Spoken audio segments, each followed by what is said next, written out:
Kapasitor dapat diklasifikasikan berdasarkan material dielektriknya. Jenis yang pertama yaitu polymeric thin film kapasitor. Kelebihannya tadi Anda sudah lihat bahwa nilai dielektrik konstannya tidak terpengaruh oleh frekuensi dan energi loss-nya juga rendah.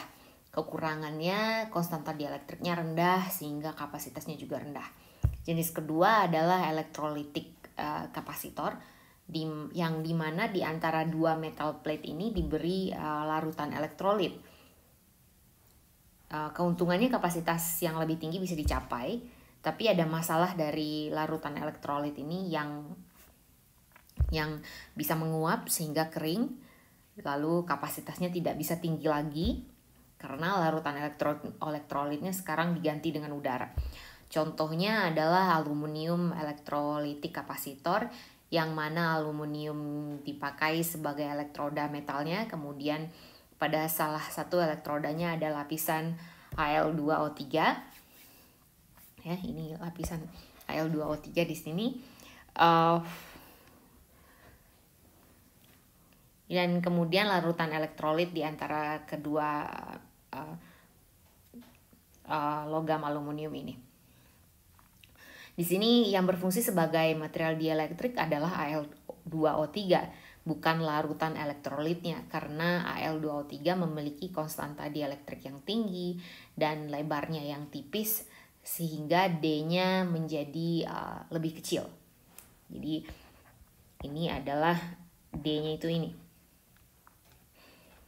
Dan kapasitas yang tinggi bisa dipakai. Guna larutan elektrolit di sini adalah untuk proses anodizing, sehingga lapisan Al2O3 ini sehingga seandainya lapisan Al2O3 ini retak, rusak atau copot, maka dengan proses anodizing dari Al2O3 ini akan dengan menggunakan proses anodizing, Al2O3 ini akan tumbuh lagi di permukaan aluminium ini. Sebelumnya sudah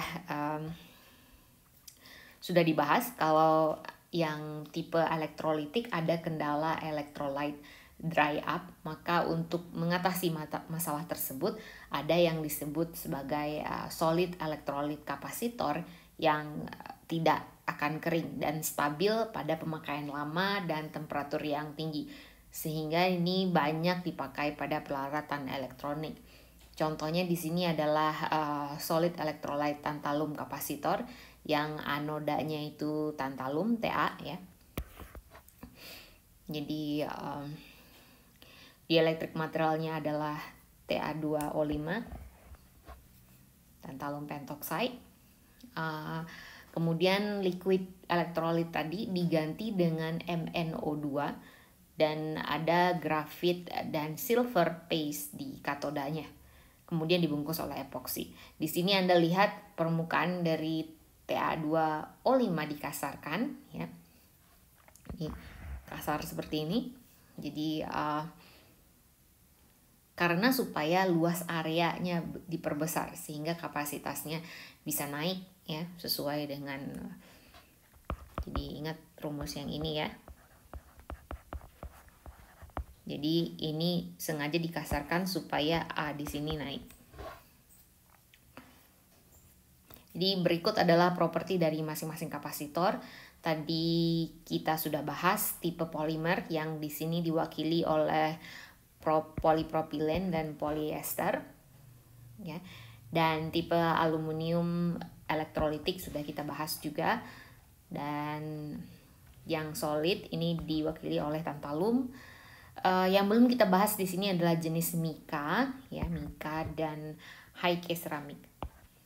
Secara struktur mereka sama dengan yang lain, cuma dielektriknya diganti mica atau high-K ceramik. Tadi sudah kita bahas high-K itu apa, yaitu dielektrik material yang konstanta dielektriknya itu bisa ribuan. Di sini contohnya adalah barium titanate, ini dia. Anda lihat ini konstanta dielektriknya 2000.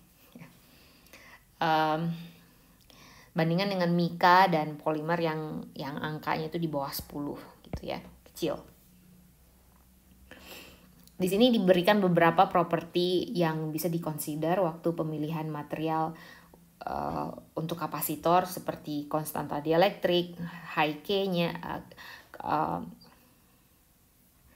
high K paling tinggi, polimer paling rendah di sini misalnya.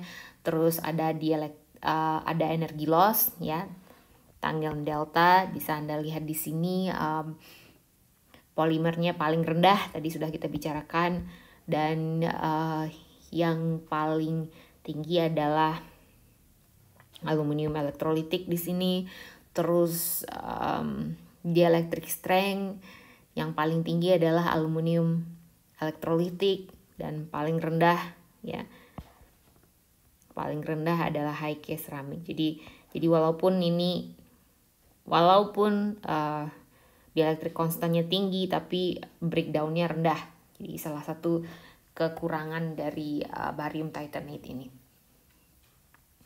Kemudian ada tipikal nilai D yang akan mempengaruhi dimensi. Kemudian ada nilai kapasitas per volume di sini ya. Kapasitas per volume dalam satuan mikrofarad per cm pangkat 3. Terus nilai resistansi yang merupakan seperkonduktans ya. Kemudian jumlah energi yang bisa disimpan per unit volume. Ini dia. Jadi nilai energi dan nilai kapasitas itu sebanding, karena energi di sini adalah sama dengan setengah CV kuadrat. C ini adalah kapasitas dan V adalah working voltage-nya berapa. Jadi makanya kapasitas dan energi ini saling mirip-mirip trendingnya. Kemudian ada mekanisme polarisasinya. Di polimer kita ada elektronik ya. Polyester ada bipolar, kemudian di mika itu ionik, aluminium juga pakai ionik. Terus sedangkan high K itu ada large ionic displacement. Jadi ioniknya jauh terpisahnya, makanya dia dielectric constantnya bisa tinggi sekali.